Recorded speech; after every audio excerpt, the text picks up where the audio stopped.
All right.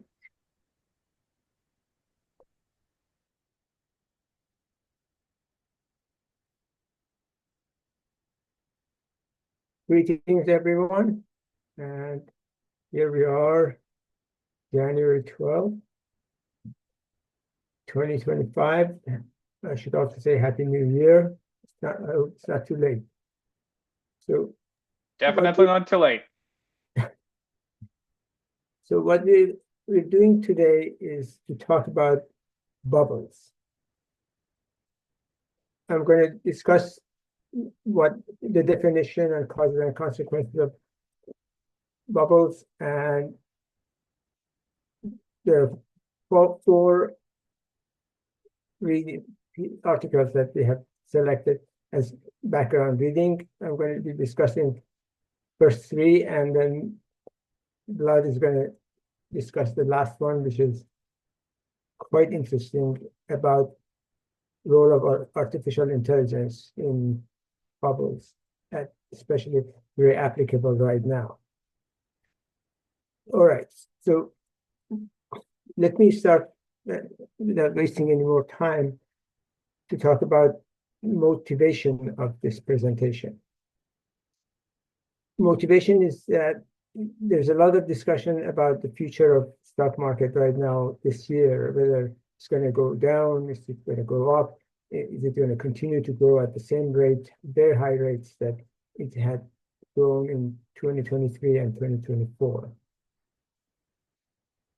Stock prices have gone up, but still it may be plausible that company earnings are going to go up, and therefore a much higher level of stock prices is conceivable and justified.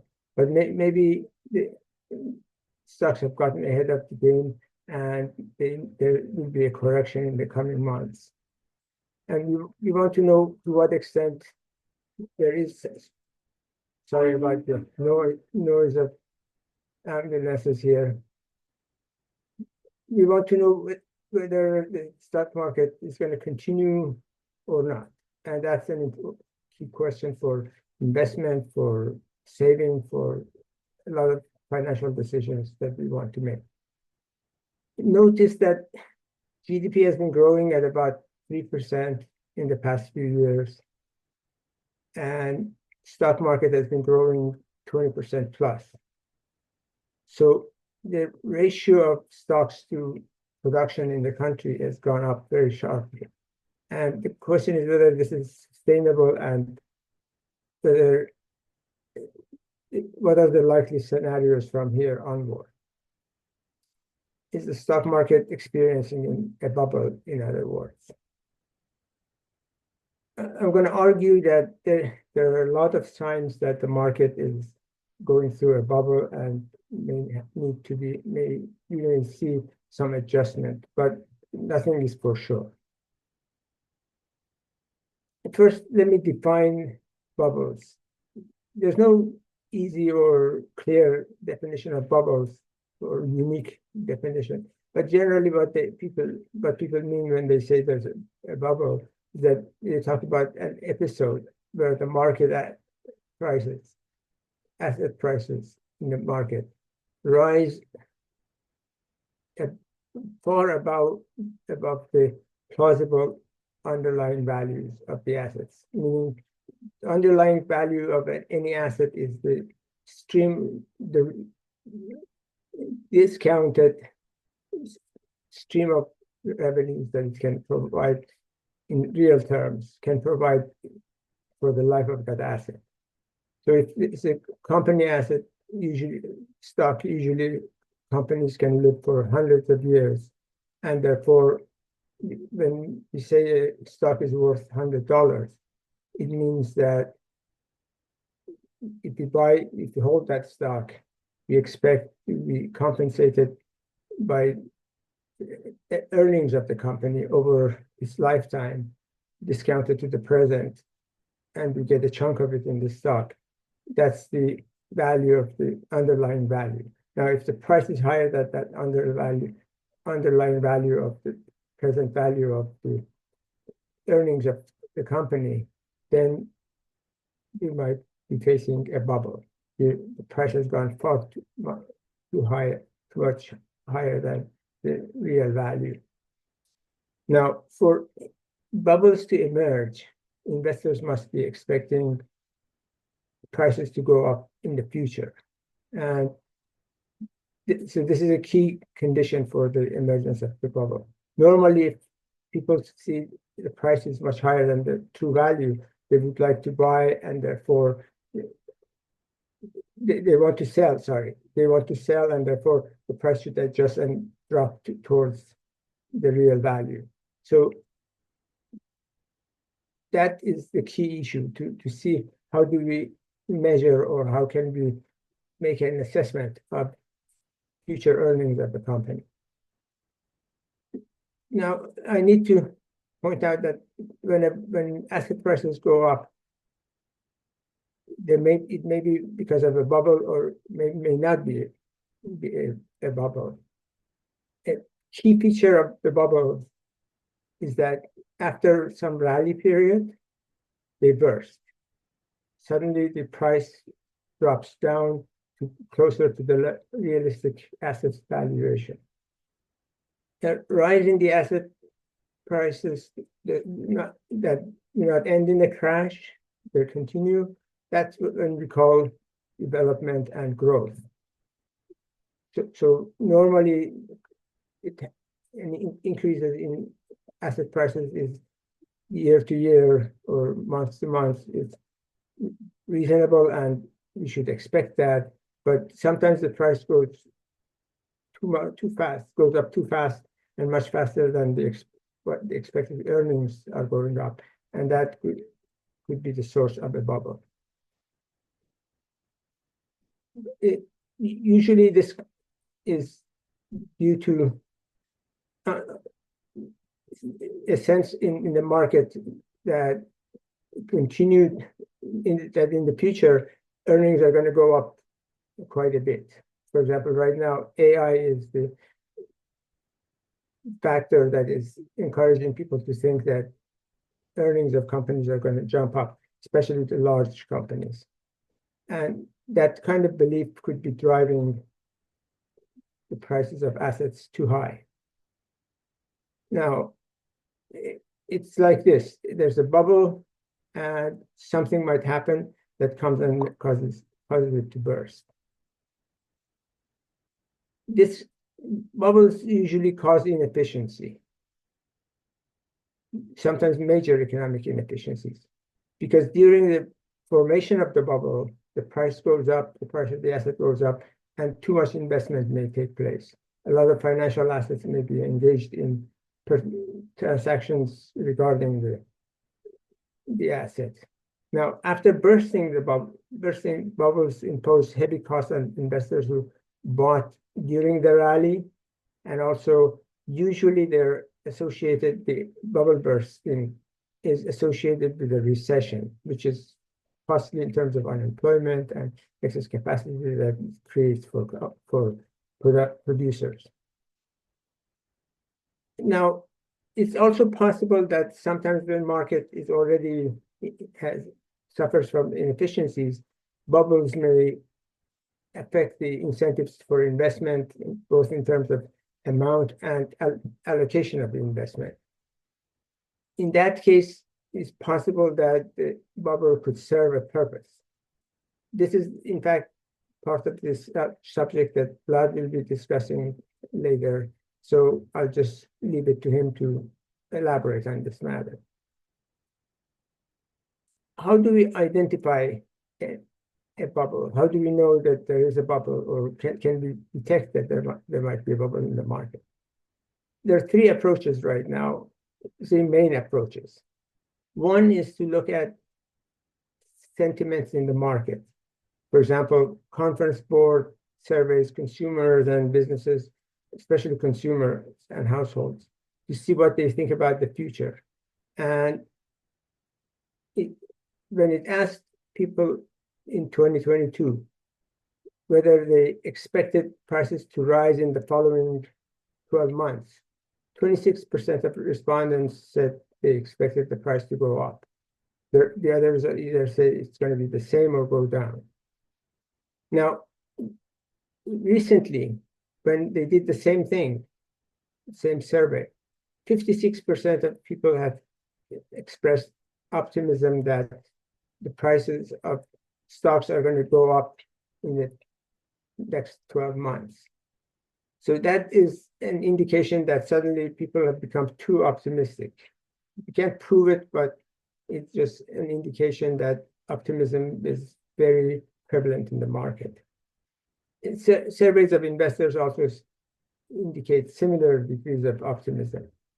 And this suggests that exuberance over potentials of AI technology may have lifted the market way above the past trends and potential future increases in earnings. Here's a chart that gives you an idea how this index that Conference Board produces for optimism, how it has the trend that it has taken, and the jump in optimism in last year is phenomenal. We haven't seen anything in this range above 45 in the past 3 decades. Now, the second approach is portfolio choices. When people allocate their assets across various types of assets, or companies do that, or banks or other financial institutions, if the volatility index of assets, for example, stock market volatility index, VIX, if it's very low, it means that the investors do not expect a whole lot of turbulence. If it's high, it means that there's a lot of uncertainty about the future. So if investors are willing to pay to protect themselves, VIX goes up. So a low VIX indicates people are think that things are going to go smoothly and nicely and expect continued growth of the market. A similar index is built, called MOVE, is built based on interest rates. And the lower these two are, the greater optimism in the market. So we can look at VIX and MOVE and see what is happening in that part of the market, or that aspect of the market. And in recent years, VIX and MOVE have gone down, especially last year, have gone down. So it seems that everybody's expecting a good year ahead, as also indicated by the previous approach that I mentioned, surveys. Asset allocation is another mechanism of figuring out whether people are optimistic or not. The share of stocks in portfolios, people usually have cash, bonds, and stocks. When the share of the stocks goes up, it means that people are betting that stocks are going to continue to go up. It's an indicator of optimism in the market. This share has risen quite sharply in recent years, and here's the graph. The equities have gone up in terms of share of assets held by people. Bonds are flat and cash is down. I mean, if people thought that the market was going to crash very soon, they were not optimistic about the future, they would hold a lot of cash and move away from equities. So this is, again, another indicator that optimism is in the air. The third approach is to look at price-earning ratios. If price relative to earnings, current earnings, is or expected earnings is high, that means belief among investors that the stock price is going to go up in the future, earnings are going to go up in the future, so people are willing to pay high values, high prices for that stock. In other words, the animal spirit of investors favors expecting rapid rise in earnings of the company. Now, there's not a single way to calculate the P/E ratio. It depends on whether you divide the price by current earnings, expected future earnings, past earnings. The most popular measure of price earning ratio is the cyclically adjusted price earnings ratio, CAPE, which was initiated by Robert Shiller of Yale University. It's associated with his name. And what they do is that they adjust they look at the price right now, compare it to the average annual earnings in the past 10 years, adjusted for inflation. And then they divide the price of the stock to that average earnings in the past, and that's called CAPE.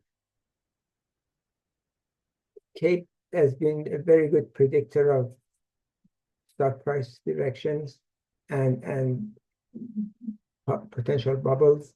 And if you look at the amount, right now CAPE is quite high.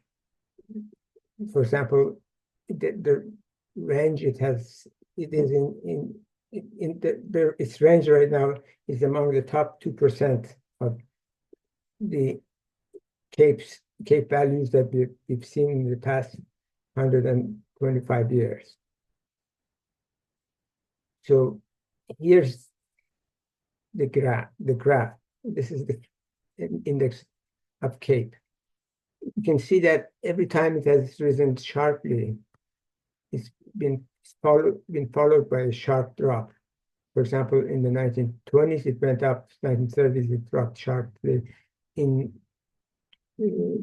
2000s, late 1990s, it went up, and then we had sharp drops in 2000 and 2010, late 2000s, up to 2010. Since 2010, it has gone up, and now it's in the territory that has very rarely reached that. It's possible that stocks may go up still, but if they continue to go up, we are very likely to see a sharp drop, as happened in the 30s and in the 2000s, late 2000s.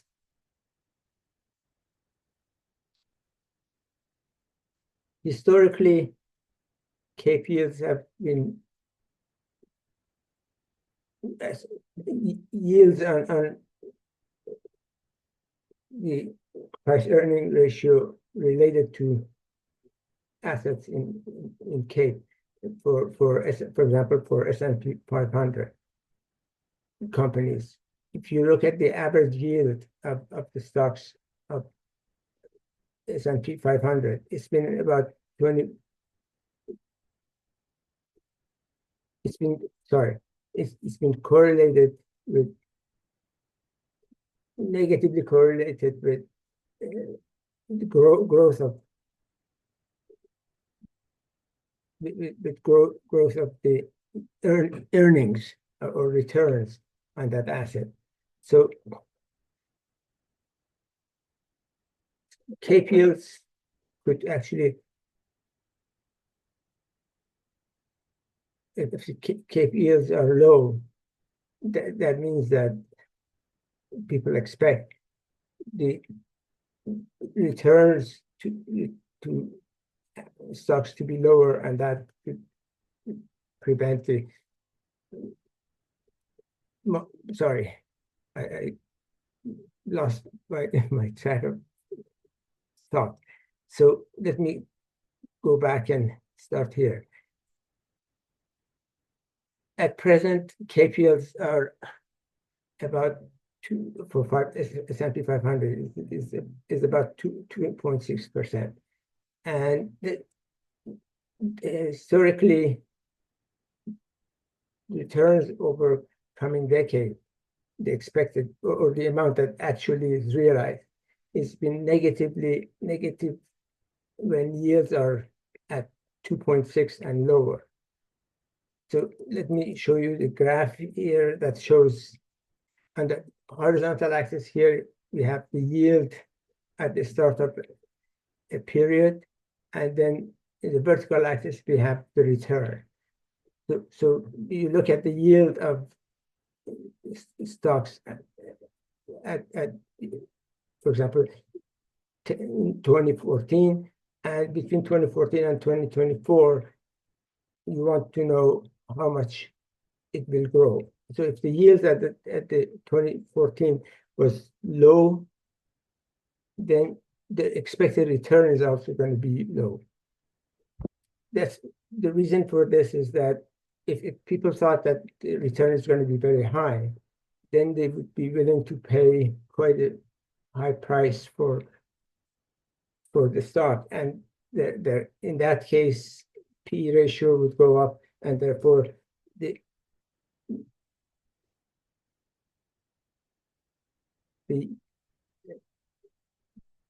actual yield, the actual return is going to be much lower.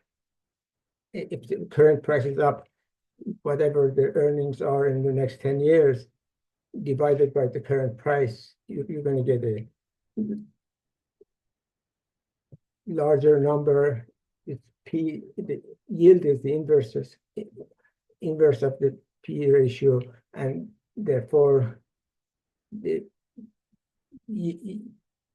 the yield is low, then the investors must be expecting lower returns.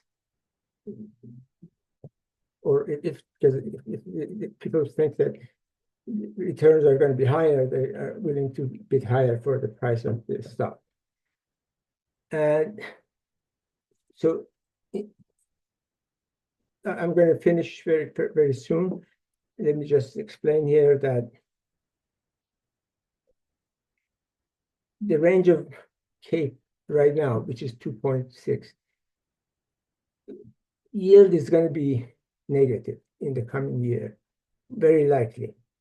The average return when the CAPE yield is between 2 and 3% historically. Then the following year, after we observe the yield, in the following year, on average, stocks actually go down by 1.5%, which in real terms becomes 4%. Yields on risky corporate bonds, for example, also has been very low, which means that people don't expect large bankruptcies. People don't expect major economic trouble.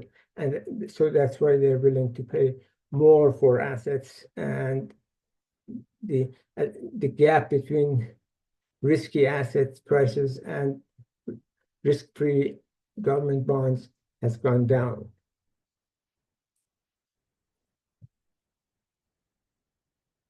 In all these three approaches gives us data and information showing that in the U.S.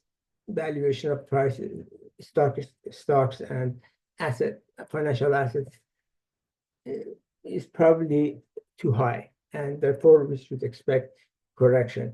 A bit of comparison with other countries may also reinforce this idea. CAPE ratio in European shares is less than half of what we see in the US. US stocks have become a big share of the total global value of shares of listed companies. There's an index, for example, MSCI, that looks at the value of share of US stocks in total global stocks, and it was showing that 70% of all the stocks are in the US or owned by U.S. companies, while just at the time of financial crisis in 2008, for example, it was about 40%. So U.S. stocks have expanded much more than the rest of the world. Then you look at also the 10 biggest firms in the U.S., and they used to have a share of 25% in S&P 500 index. But nowadays, those 10 biggest companies claim 40% of total value of assets of S&P 500 firms. So stock market is in other countries show just how extreme the US valuations are. And here's that index based on MSCI. You can see that the shares of US firms has gone from about 40% here in late 2000s to over 70% these days. Let me conclude by saying that evidence does not prove that US stock market will crash in 2025. The tax cuts and deregulation proposed by the incoming administration could send shares even higher. AI may boost profits quite a bit and justify high prices that people are willing to pay for stocks. It's also possible that we may not see a crash. We might see a gradual deflation of or reduction in P ratios. But if we ask whether in 2024 a bubble has formed, the evidence suggests that that's very likely. It's hard to think otherwise. All right, sorry for any troubles in my presentation, and thank you for attending. So now let's attend some questions. You're perfectly fine, Hadi.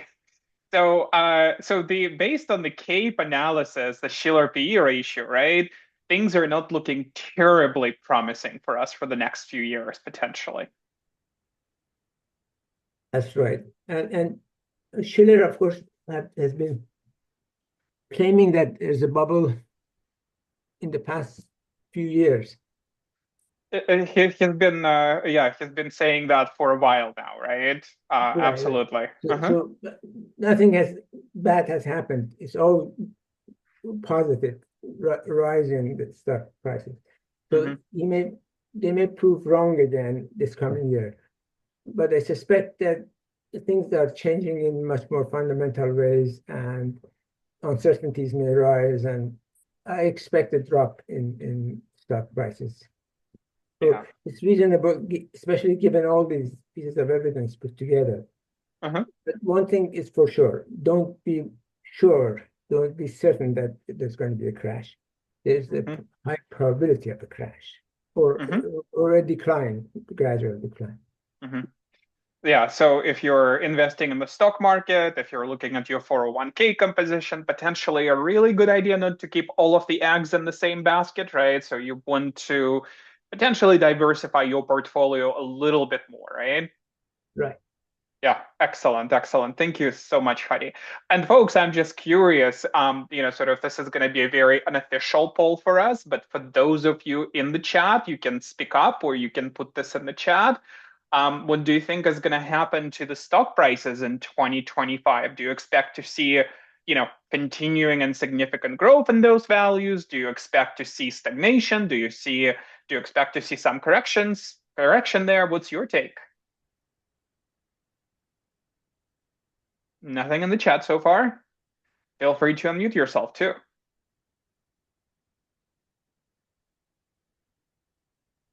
Professor, I think it's going to depend on the policies new Trump administration is going to take.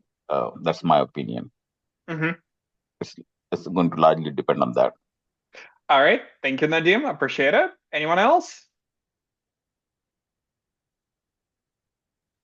Yeah, so Gitika is saying stagnation potentially. Yeah, absolutely. All right, so some mixed opinions in here, right? So there is a really good point here But that there is a lot of it riding on the but that policies of doesn't the mean that you administration. should, right, this is what we say is doesn't mean that you should rush and sell all your stocks, That's right.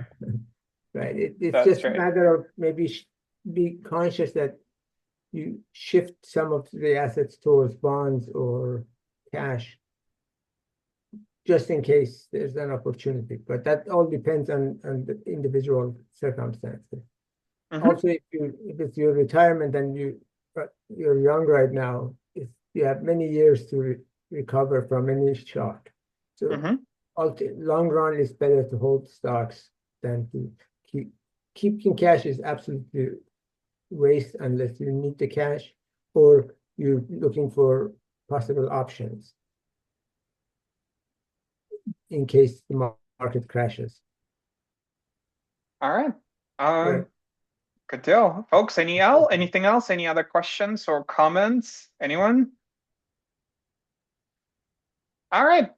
Well, if there is nothing else, so let me talk a little bit more about another article that we've given to you. And I realize probably the first few of my bullet points or my talking points are going to overlap with what Hadi talked about. This is inevitable.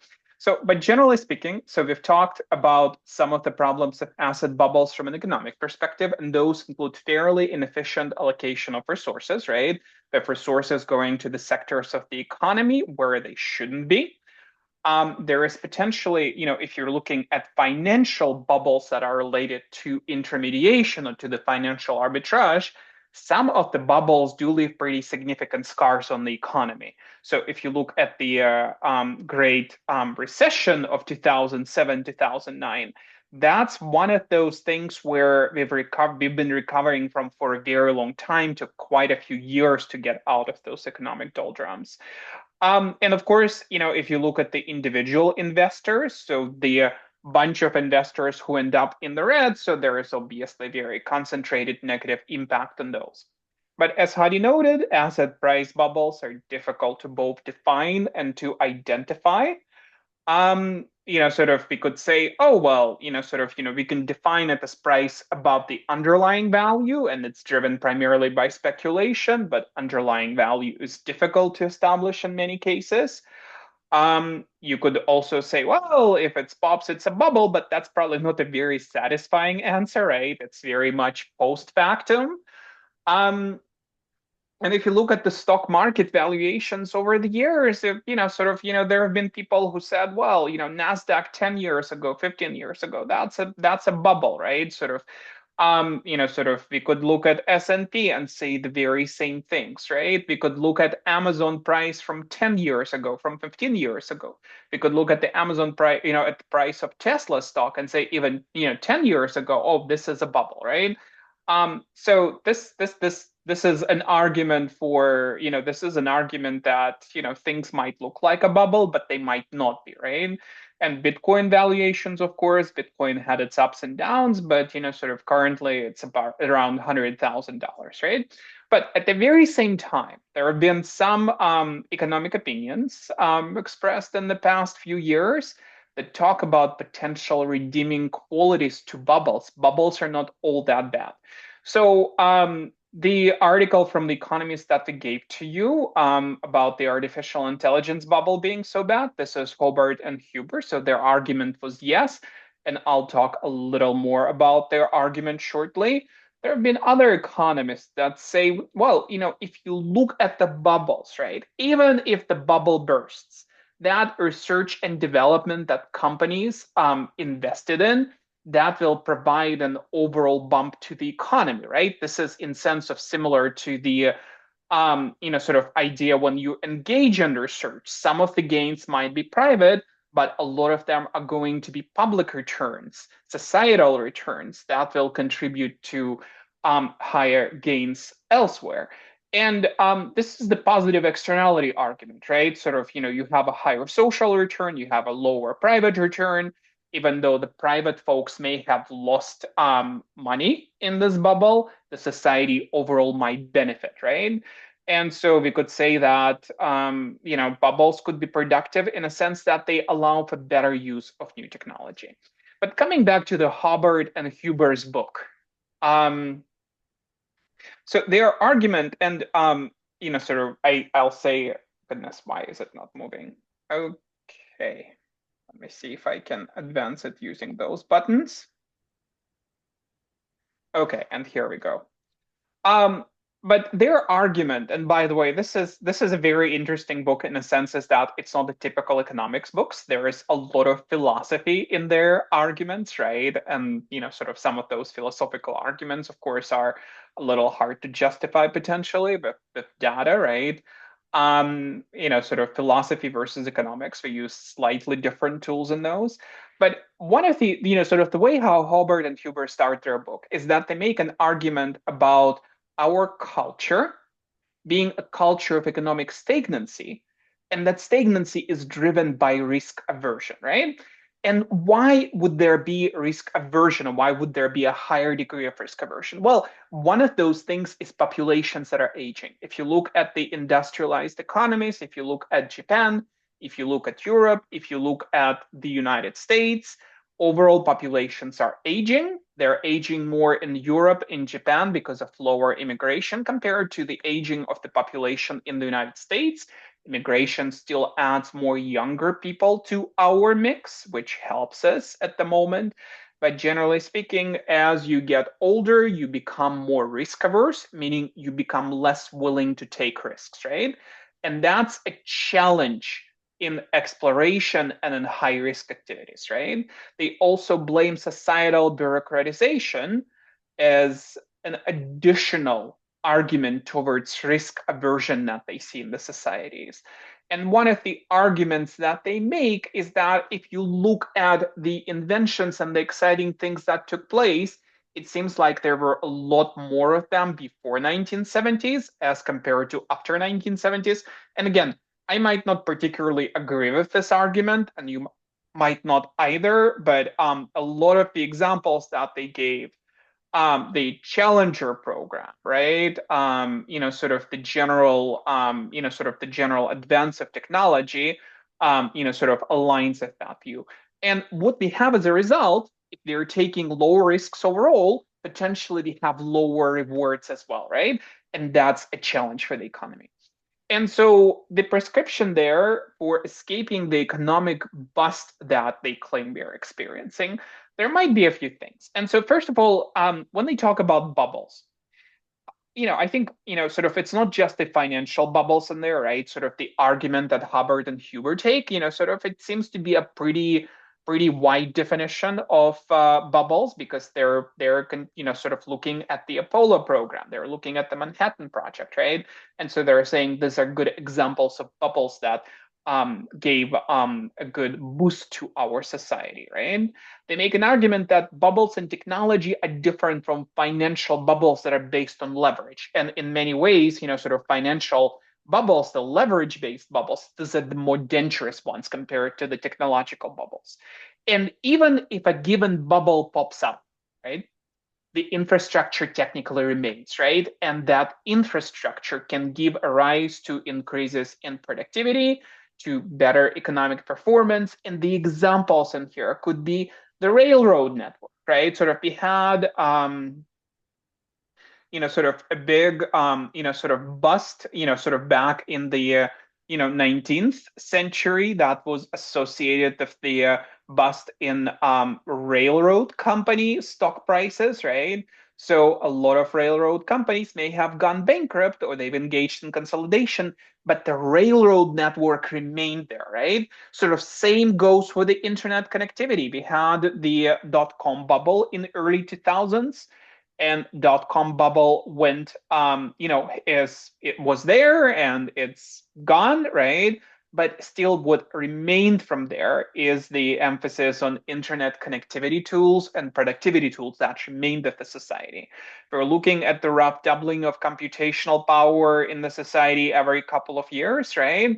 And so those gains from computational power remains with us. So when companies put additional money into research and development, there is a pretty big external benefit to the rest of the society, even if it doesn't deliver benefit from them. And so what Hubbard and Huber are looking at, and they're identifying as potential bubbles that may actually benefit the society. So there is the artificial intelligence bubble. And if you were like me, and if you're looking at companies engaging in the AI, goodness gracious, it seems like every single company and even the higher education institutions are putting a lot of their money, they're putting a lot of their chips on the AI stakes, right? So, but they're saying, sort of you have the biology, you have space exploration, industrial manufacturing, energy as other bubbles that may pop, but the benefit to the society will remain. So that long-term benefit will continue accruing to us. And I think that's really the argument of the book, right? They're escaping the culture of risk aversions from those bubbles by taking high risks. Even if individual companies fail, they will get the society gets a significant benefit overall. And we want to differentiate between financial bubbles and non-financial technological bubbles, because technological bubbles could be much better for the society overall compared to the financial or leverage-based bubble. And I think to me, that's kind of the argument for the book, right? So Hadi, am I missing something in here? Sort of in delivering the summary, are there any other takeaways from Huber and Well, Hubbard? well presented. All right. Thank you. Okay. All right. And that's really it for me, folks. And we're happy to take more questions. I think we are about 15 minutes Comments? away from 2 o'clock, but please speak up, raise your hands. Relatively small group here. Any thoughts that you'd care to share with us?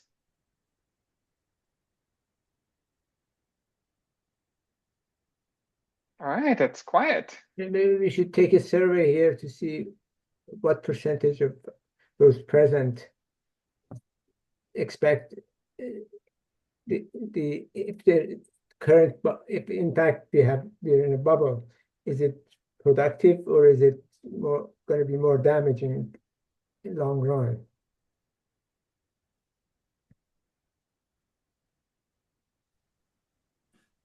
Here, I'll speak up. I found it interesting that you mentioned that the technological bubble wouldn't be as bad as the financial because we will have all of the benefits. Because I've been thinking about there was an article that I read, or maybe it was a TV show I watched, where they were saying, the S&P 500, typically, people say to invest in that because it's, well diversified, but they were saying because it's so tech heavy that you might want to reconsider investing because that means it's more skewed toward the tech industry.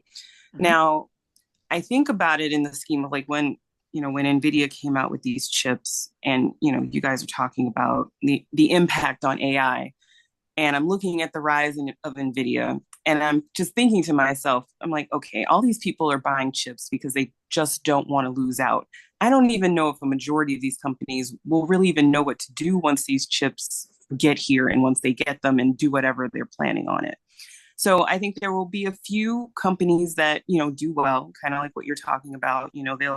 They'll get it right. There will be other companies that fail and, then, they putter out or they do something different.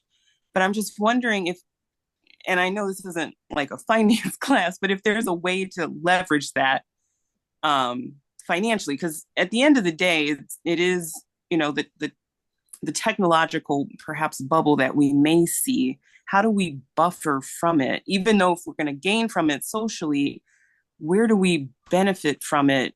Or how do we buffer the potential blow financially? Yeah, that's a really good question, and one that I probably don't have a terribly good answer to, right? Sort of this is the good thing about those $1 million questions. If they're thinking about, sort of like let's assume that let's take Bitcoin, right? Sort of Bitcoin basically resulted in a significant increase in computing capabilities all over the world, right? So Mhm. let's say that this bubble pops, Bitcoin goes down to levels, sort of away from $100,000 and much lower than that. So we can expect this computational power isn't going to disappear, right? I mean, Mhm. some of it may disappear over time as it depreciates, but the majority of it will stay there and will be put to alternative uses, right? But what are the alternative uses of computational power, right? Mhm. I might make a wild guess, and this is, sort of like extremely unscientific on me, right? And please don't use that as sort of as investment advice. But Mhm. I might say, Mhm. well, maybe that power will be used towards computational biology, right? Sort of if you're building that power, so maybe it's that biology, maybe it's really the sort of the ability to engage in sort of in modeling and AI based modeling of biological agents of new medicines that it will be starting to get used by, right? But again, Mhm. it's just a base, right? Sort of, but I think it's probably reasonable to say there's going to be a few industries that might benefit from it. And these are the industries that the next best use of that computational power, basically speaking. So my bet personally would be, if they were talking about computational power with Bitcoin, would probably be human biology, and potentially something associated with space exploration, I guess. Mm. Okay. But these are very unscientific guesses. Hadi, anything from your side? No, that good question, good answer. All right. Thank you, Lauren. And this is a terrific comment. Really appreciate the you bringing this up. Yeah, thanks.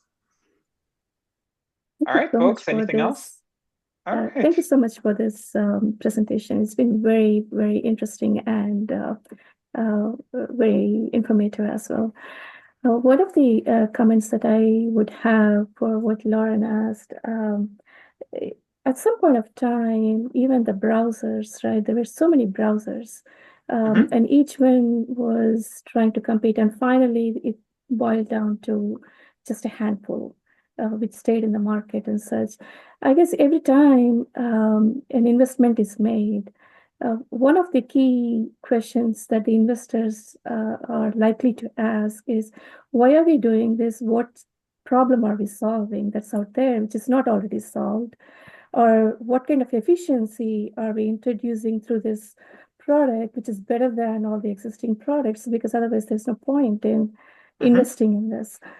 So all those kinds of key questions that I learned through this program actually.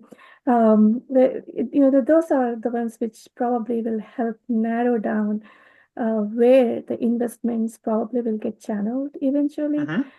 And as this technology evolves more and more, it is likely to, there will be some key players, there will be some who basically will captivate the most of the market and will probably be able to make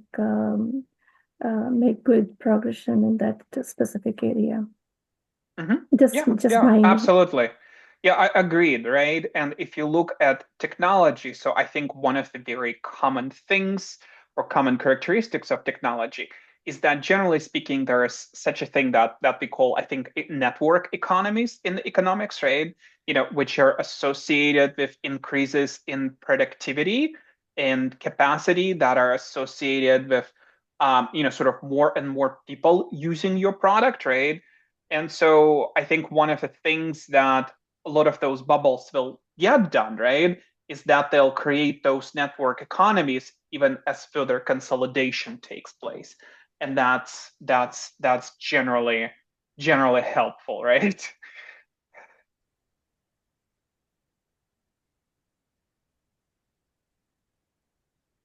All Yes, right. thank you. Okay, good deal, folks. Any other thoughts? Any other comments? I have a question, Professor. Mhm. Um, I know this is a probability scenario, but could you Mhm. share the post-election performance pattern? Probably not off the top of my head, right? Sort of, but this would be an interesting thing to look at. We kind of know that there is a lot of things that are riding on the economic decisions of the new administration. And Hadi and I talked about it for a while, right? Sort of in terms of making those predictions. We are expecting to see not a significant change in terms of reining in the budget deficits and reducing the pressure that those bring on the budgets and the ability of governments to borrow, right?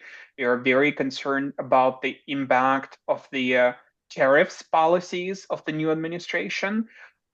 So we are still significantly concerned about the impact of the immigration policies, and essentially some of the labor in the United States being taken away and potentially this contributing to the further aging of the society. There is a lot of unknowns in here, right? And it's really hard to make guesses because the devil there is in the detail. So there is, I think there is probably, sort of my opinion is that these are some of the more extreme decisions by the new administration could potentially create a push towards, an asset bubble deflation, right? Sort of something typically has to start that bubble deflation. And these are normally, sort of some sort of external or internal shocks. So it remains to be seen how this is going to work out. Even though, generally speaking, most administrations kind of come back a little more to the center compared to the pre-election promises. So what they promise to you is not necessarily the way how they're going to govern either, right? Sort of this remains to be seen. Hadi, what do you think here? Well said, but let me just add that we have also uncertainties about taking over Greenland and Canada and Panama, and who knows what else is going to be popping up in the agenda. So there's a lot of uncertainty, but my take in the current situation is that the upside risk is much lower than the downside risk. As you said, there's some event usually that triggers movement in the market. And I think most possible triggers, most possible elements that might change and trigger stock market to go up or down are going to be working on the downside. Oh, I think I didn't get this correctly.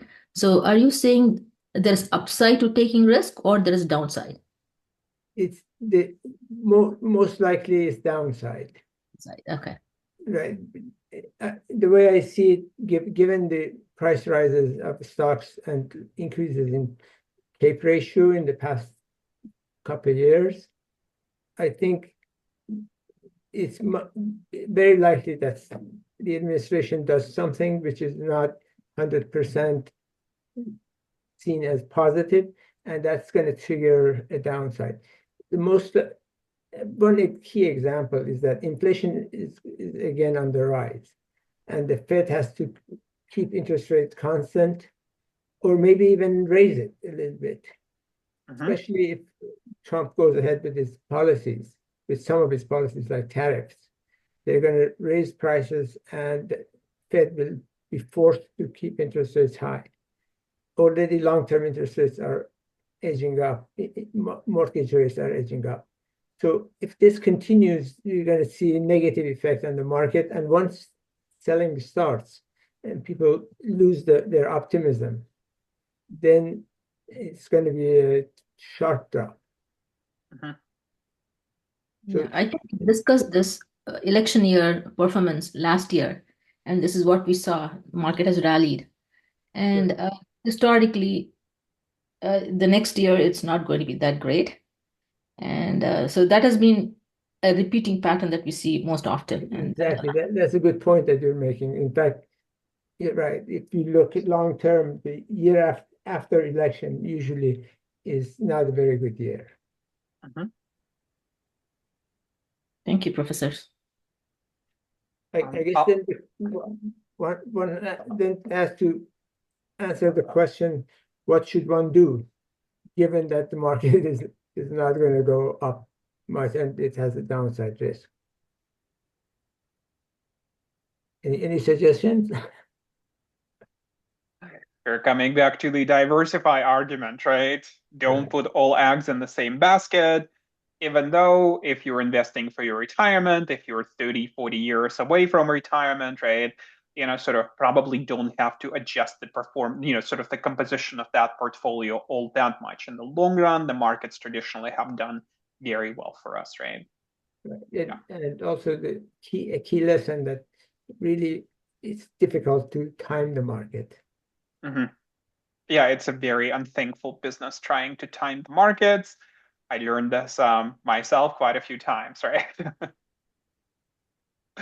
Good deal. All Okay. right, folks, last questions. We'll take another question before we say goodbye to each other. They're almost at 2 o'clock. Anyone else? All right, so it sounds like we might be done for today. Again, if you have any ideas for future topics, we would love to hear them from you. Hadi and I are thinking about talking about African development, African economic development, during the next session. So this is a potential topic. If there is other things that you'd like us to talk about or contribute to the discussion, please let us know.